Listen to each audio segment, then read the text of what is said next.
28 फरवरी से धरना स्थल पर बैठे राजस्थान में पुलवामा के शहीदों की पत्नियों को उठाकर वापस भेज दिया गया है। इसमें बीजेपी अगुवाई कर रही थी और डॉक्टर किरोड़ी लाल मीणा जो बीजेपी के नेता हैं वहां वो धक्का मुक्की में पुलिस से चोट खा गए और अस्पताल भेजना पड़ा उन्हें।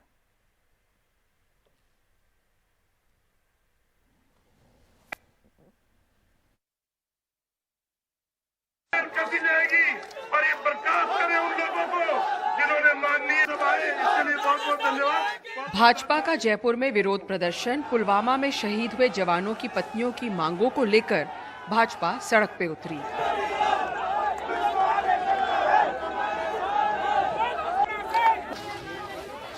अट्ठाईस फरवरी से धरने पर बैठी पुलवामा में हुए शहीदों की पत्नियों को राजस्थान सरकार ने धरना स्थल से उठाकर उनके घर भेज दिया है। इस धरने का नेतृत्व कर रहे भाजपा सांसद डॉक्टर किरोड़ी लाल मीणा पुलिस के साथ हाथापाई में चोट खाकर अस्पताल में हैं। राजस्थान में 4.5 वर्षों से किसानों से वादा खिलाफी हुई, नौजवानों से वादा खिलाफी हुई, महिलाओं का अपमान हुआ, वीरांगनाओं का अपमान हुआ और लगातार पिछले कई दिन से हमारे दो सांसदों का, डॉक्टर किरोड़ी लाल जी मीणा का, रंजीता कोली जी का, वीरांगनाओं से जब मिलने जा रहे थे, उनकी हक की जब लड़ाई लड़ रहे थे, तो भारतीय जनता पार्टी के सभी कार्यकर्ता बहुत छोटे नोटिस पर प्रतिकार के लिए आए हैं। इससे पहले भी पेपर लीक और बेरोजगारी को लेकर हम सब लोगों ने यहाँ पर उग्र आंदोलन किया था। बिजली को लेकर, किसानों के कर्जा माफी को लेकर हमारा ये प्रतिकार सरकार के खिलाफ लगातार चलेगा। सरकार दमन के जरिए हमारी आवाज दबाना चाह रही है, लेकिन हम लोग संघर्ष जारी रखेंगे। शहीद की पत्नियों की मांग थी कि उनके बच्चों की नौकरी उनके देवरों को दी जाए क्योंकि बच्चे अभी नाबालिग हैं। लेकिन मुख्यमंत्री ने इस पर ट्वीट किया था कि कितना उचित है शहीद के बच्चों की हक की नौकरी किसी अन्य रिश्तेदार को देना। मुख्यमंत्री पुलवामा में शहीद की पत्नियों से तो नहीं मिले, लेकिन मुख्यमंत्री आवास पे उन्होंने दूसरे शहीद की पत्नियों से मुलाकात की और यही सवाल उनसे किया। लोग कहते हैं गलत डिमांड है, मैं ये कहूंगी ये गलत नहीं है, ये एक वाहियात डिमांड है आपकी। वीर नारी की देवर को अपन नियुक्ति दे रहे हैं, तो ये चीज सुनकर सर हमें बहुत दुख हुआ और हम इसीलिए साहब से मिलने आए हैं गहलोत जी से कि उनके पहला मतलब वीर नारी और उसके बच्चे। अपन बच्चों को अपन पैदा करते हो, बच्चों सबसे पहले होते हैं। आप देवर और जेठ के लिए ये सब कुछ आप मांग नहीं कर सकते। आज आप देवर के लिए कर लो, कल को कोई और भी उठ के आ जाएगा कि किसी भी डिमांड ले लो। साफ है शहीदों की नौकरियां किसे मिले, इस संवेदनशील मामले पर जो सियासी बिसात बीजेपी ने बिछाई थी उस पर मुख्यमंत्री ने अब अपनी बाजी चल दी है। बीजेपी इस मामले को पॉलिटिकलाइज कर रही है। मैं तो कह रहा हूं डाक साहब के साथ तो पहले आके खड़े हो जाते ना, हमने तो मना ही नहीं किया। मुझे तो आज पता चला, मैं सुबह कोई मेरे को बता रहा था कि कोर कमेटी तक के सदस्य नहीं। आप बीजेपी अचानक एक्टिव हुई है तो ऊपर से कोई केंद्र की बीजेपी ने कहा होगा डॉक्टर किरोड़ी लाल के साथ तुम क्यों नहीं दे रहे। तो ये बीजेपी वाले तो डाक साहब के साथ बीजेपी वाले इतने नहीं है मन से, ये मैं आपको खुल के कह रहा हूं। जो बात हो गई तो इनकी पॉपुलरिटी से डरती है बीजेपी। अब मैं कहता हूं तो इनको तकलीफ होती है बीजेपी और भैया तो तुम कहां थे। विचार भी है और विरोध भी है। एक तरफ जहां बीजेपी सड़कों पे उतरी है इस बात को लेकर कि पुलवामा में जो शहीद हुए उनकी पत्नियों की जो नौकरियां हैं, जो बच्चों की नौकरियां हैं, वो उनके रिश्तेदारों को दिए जाए, तो दूसरी ओर मुख्यमंत्री अशोक गहलोत ने दूसरी शहीद की पत्नियों को बुलाकर ये पूछा उनसे कि कितना उचित है कि आपके बच्चों का हक हम किसी और को दे दें। अब ये सिर्फ हक की लड़ाई ही नहीं, इस पे राजनीति गरमा रही है। जयपुर से हर्षा कुमारी सिंह, एनडीटीवी इंडिया। और पंजाब के संगरूर में भी कल जमकर बवाल हुआ। ये बवाल शिक्षकों के द्वारा हुआ और वहां पुलिस के साथ इनकी धक्का मुक्की हुई। शिक्षकों को नियुक्ति पत्र तो अलॉट हो गए लेकिन उन्हें स्टेशन अलॉट नहीं हुआ। इसकी वजह से शिक्षक प्रदर्शन कर रहे हैं।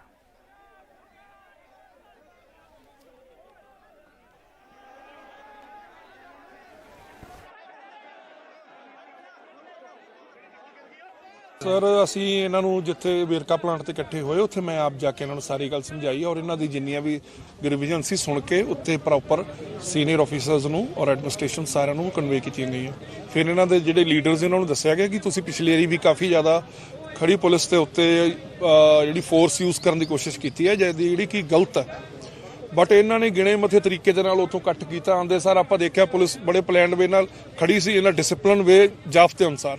ਉਦੋਂ ਬਾਅਦ ਜੋ ਡਿਊਟੀ ਮੈਜਿਸਟ੍ਰੇਟ ਨੇ ਉਹਨਾਂ ਨੇ ਵੀ ਦੱਸਿਆ ਕਿ ਤੁਹਾਡਾ ਜਿਹੜਾ ਪ੍ਰੋਜੈਕਸ਼ਨ ਹੈ ਉਹ ਬਿਲਕੁਲ ਰੋਂਗ ਹੈ, ਕਿਉਂਕਿ ਪ੍ਰਾਈਵੇਟ ਕਲੋਨੀ ਹੈ ਅੱਗੇ, ਤੇ ਨਾ ਹੀ ਕੋਈ ਇਹ ਧਰਨੇ ਵਾਲੀ ਪਲੇਸ ਜਿਹੜੀ ਡੈਜ਼ਿਗਨੇਟ ਕੀਤੀ ਗਈ ਹੈ। ਬਟ ਇਹਦੇ ਬਾਵਜੂਦ ਖੜੀ ਫੋਰਸ ਤੇ ਆਉਂਦੇ ਸਾਰੀ ਇਹਨਾਂ ਨੇ ਧੱਕਾ ਮੁੱਕੀ ਸਟਾਰਟ ਕਰ ਦਿੱਤੀ ਗਈ, ਔਰ ਕਿ law and order breach of peace public tranquility ਨਾ ਹੋ ਜਾਏ ਜਾਂ ਹੋਰ ਹੈ ਤਾਂ ਇਹਨਾਂ ਨੂੰ ਰੋਕਿਆ ਗਿਆ। ਔਰ ਇਹਦੇ ਵਿੱਚ ਸਾਡੇ ਕੁਝ ਮੁਲਾਜ਼ਮ ਨੇ ਜਿਨ੍ਹਾਂ ਦੇ ਸੱਟਾਂ ਲੱਗੀਆਂ ਨੇ, ਔਰ ਬਾਕੀ ਨੂੰ ਸਾਰਿਆਂ ਨੂੰ ਅਕੋਰਡਿੰਗ ਟੂ ਲਾਅ ਕੀਤਾ ਜਾਊਗਾ, ਔਰ ਜੋ ਬਣਦੀ ਕਾਰਵਾਈ ਇਹਨਾਂ ਤੇ ਕੀਤੀ ਜਾਏਗੀ। और राघव चड्ढा ने, आप सांसद ने, उन्होंने बीजेपी को कल घेरा। उन्होंने कहा कि मनीष सिसोदिया की गिरफ्तारी के बाद उन्होंने आरोप लगाया कि बीजेपी एक वॉशिंग मशीन है जिसमें कोई किसी भी आरोपी को डालो, भ्रष्टाचारी को डालो तो वो डिटर्जेंट की तरह दमदार धुलाई कर उसे बाहर निकालती है। उन्होंने कहा कि 2014 से 2022 तक जितने भी केस दर्ज हुए उनमें से 95% विपक्षी दलों के नेताओं पर ही हुए हैं।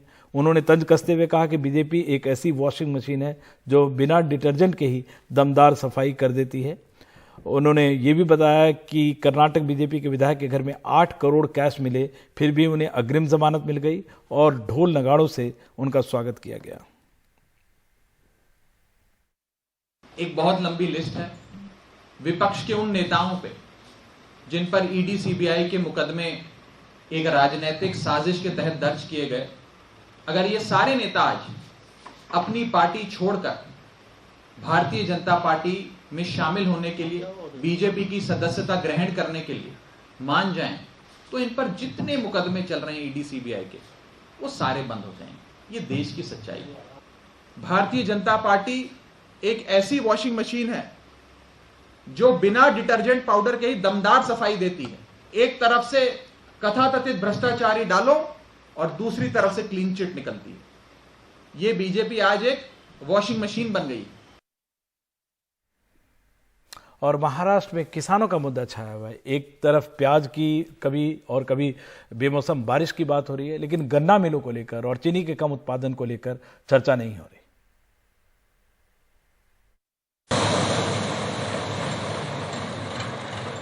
महाराष्ट्र में चीनी मिलें इस बार सीजन खत्म होने के पहले ही बंद होने लगी हैं। अकेले सोलापुर में अब तक 30 से ज्यादा मिलें बंद हो चुकी हैं। अभी इस साल तो सोलापुर जिले में 37 शुगर फैक्ट्री शुरू थी, उसमें से अभी हालांकि आज के दिन में 30 शुगर फैक्ट्रीज बंद हो चुकी है। एक 3-4 शुगर फैक्ट्रीज हाफ कैपेसिटी से चल रही है अभी, और एक 3 फैक्ट्रीज अगले 20 तारीख तक यानी 20 मार्च तक 3 फैक्ट्रीज शुरू रहने वाले हैं। शक्कर उत्पादन में महाराष्ट्र एक अग्रणी राज्य है। पूरे राज्य में निजी और सहकारी मिलाकर 204 के करीब चीनी मिले हैं, जिसमें से 80% बंद हो चुकी हैं। पिछले साल राज्य में 138 लाख टन शक्कर का उत्पादन हुआ था, जबकि इस बार सिर्फ 115 लाख टन शक्कर के उत्पादन का अनुमान है, मतलब 23 लाख टन कम शक्कर। सवाल है, ऐसा क्यों? शुगर का ये उत्पाद कम होने की एक वजह यह है कि एक तो रटून क्रॉप था, 2-3 साल के बाद उसका उत्पाद कम होता है। लगातार बारिश रही जुलाई के बाद, और उसके पहले 2 महीने बिल्कुल बारिश नहीं थी, मई और जून में, तो इसका एक क्लाइमेट चेंज का इफेक्ट माना जा सकता है इसको। 1 हेक्टेयर गन्ने की खेती में 105 टन शक्कर होती है, लेकिन इस बार वो घटकर 85 टन हो गई है। मतलब इस साल 1 हेक्टेयर गन्ने की खेती में 20 से 25 टन शक्कर कम हुई है, जो किसानों के लिए घाटे का सौदा है। लागत ज्यादा और कीमत कम। आज इस गन्ने की खेती में बहुत किसान परेशान है। परेशान क्यों है? क्योंकि गन्ने को भाव ज़्यादा नहीं मिलता है। भाव मिलेगा तो कारखाना टाइम पर उसका पैसे अदा नहीं करता है बिल। लेकिन राज्य के बड़े किसान नेता स्वाभिमानी शेतकरी संगठन के अध्यक्ष राजू शेट्टी इसके लिए खाद की बड़ी कीमतों को जिम्मेदार ठहरा रहे हैं। राजू शेट्टी का आरोप है कि केंद्र सरकार खाद पर सब्सिडी कम कर रही है। अंतर्राष्ट्रीय मार्केट में अभी उर्वरकों की कीमतें कम हो रही है, तो हमारे देश में ये क्यों बढ़ रही है? यूक्रेन का युद्ध का कारण बताया गया है, लेकिन अब तो वो अंतर्राष्ट्रीय मार्केट में उर्वरकों की कीमतें कम हो रही है। तो सरकार, इसका मतलब यह है कि सरकार जो सब्सिडी है वो सब्सिडी कम कर रही है, और इसीलिए उर्वरकों की कीमतें बढ़ रही है। इससे देश का घाटा हो सकता है, किसानों का घाटा हो सकता है। जानकारों के मुताबिक गन्ने की खेती पर इस बार सिर्फ महाराष्ट्र ही नहीं, उत्तर प्रदेश और कर्नाटक में भी असर हुआ है। तो क्या आने वाले दिनों में शक्कर महंगी हो जाएगी? राज्य के शक्कर आयुक्त का कहना है कि नहीं, क्योंकि देश में फिलहाल शक्कर के निर्यात पर पाबंदी है। इसीलिए देश में शक्कर की न तो कमी आएगी और न ही उसकी कीमत बढ़ने की आशंका है। लेकिन निर्यात बंद होने का सीधा असर अंतर्राष्ट्रीय बाजार पर जरूर पड़ सकता है। सोलापुर से सलाउद्दीन शेख और मुंबई से कैमरामैन राजेंद्र दयालकर के साथ सुनील सिंह, एनडीटीवी इंडिया के।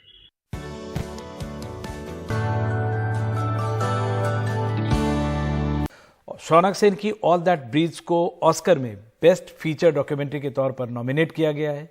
ये दिल्ली में उन दो भाइयों की कहानी है जो पंछियों का इलाज कर उन्हें नई जिंदगी देते हैं। देखते हैं हमारे सहयोगी तनिष्क पंजाबी की रिपोर्ट।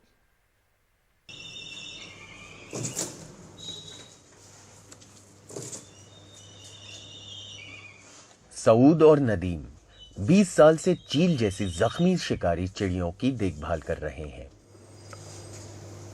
दोनों भाई इनकी देखभाल और इलाज करते हैं और फिर खुले आसमान में उड़ने के लिए छोड़ देते हैं। आज उनका काम दुनिया भर में सराहा जा रहा है, लेकिन इसके पीछे बरसों का निस्वार्थ संघर्ष है। मैं 9वीं कक्षा में था। अस्पताल ने घायल चिड़िया का इलाज करने से ये कहते हुए मना कर दिया कि वो गोश्त खाती है। हमने उसे वहीं छोड़ दिया जहां पाया था। अगले दिन वो वहां नहीं दिखी। अब इन घायल परिंदों का दिल्ली में एक ऐसा बसेरा है जहां इनकी देखभाल होती है और इन्हें प्यार मिलता है। सबसे ज़्यादा जो इंजरीज हमारे पास आती हैं वो होती हैं पतंग की डोर से, और उसका ट्रीटमेंट रहता है कि उनकी सर्जरी होती है जिसमें उनके मसल्स को सूचर किया जाता है, स्किन है, और बाकी कई बार उनकी बोन्स भी कट जाती हैं। फिर उसके बाद क्या हुआ कि हम जैसे कि बर्ड्स से हमको लगाव होता था, बाद में फिर उनकी डेथ हो जाया करती थी, तो उस टाइम में काफ़ी ज़्यादा मेंटल ट्रॉमा से गुजरते थे। और बाकी दूसरा, उनके लिए भी उनको इम्प्रिंट करना अच्छा नहीं है, क्योंकि उनको जो अपनी लाइफ जीनी है वो वाइल्ड में जीनी है। परिंदों को बचाने के काम में मेहनत, लगन और पैसा सब कुछ लगता है।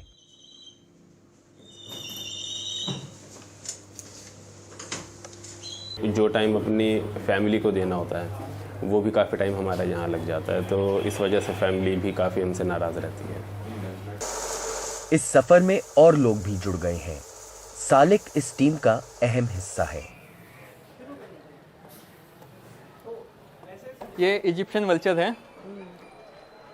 ये भी काफ़ी पहले आए थे हमारे पास। एक है जो अभी रिसेंट 10-15 दिन पहले आया था, उसका भी विंग एम्पुटेटेड है, तो वो कभी फ्लाई नहीं कर पाएगा। सब ने ही हमें सपोर्ट किया है, बचपन से जब से स्टार्ट किया है तो सब ने ही सपोर्ट किया है।